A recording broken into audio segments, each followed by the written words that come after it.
Okay, here I was lucky enough, the winner in the competition, but it was in some way a bit easier task, not because of the quality of my opponents, but only because I think there is a wide consensus about this type of possibility. And why we have such a wide consensus? Well, I think that about 20-25% of MS patients have the disease that starts with an optic nerve attack. So 1 out of 4. So how can we leave out the optic nerve as a site that may contribute to demonstrate the spatial dissemination of the lesion?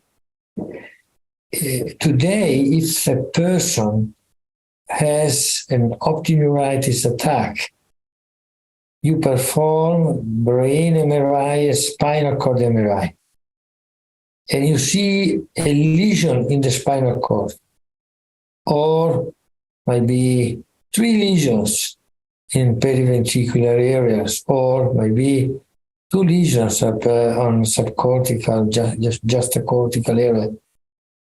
Well, this is not classifiable as an MS because the optic nerve is not one of the 4 sites that are considered for the spatial dissemination, which is really quite strange. It's not an atypical presentation, it's probably one of the most typical presentations. So why to reject?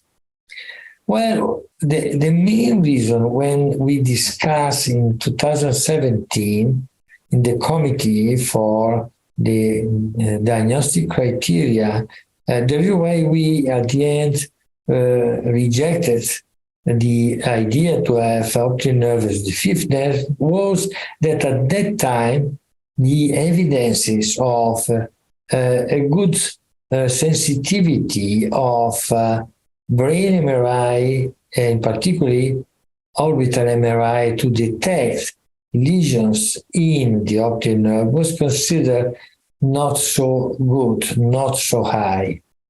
But in the last 5 years, we had a lot of advances in terms of MRI techniques, and now with the double inversion recovery, particularly the 3D double inversion recovery, we have quite substantially increased our sensitivity, that is of the order of 93-94%.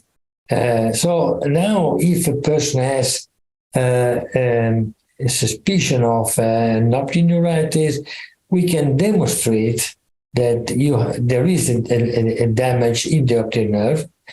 Of course, we have also for the optic nerve an advantage that we don't have for other locations.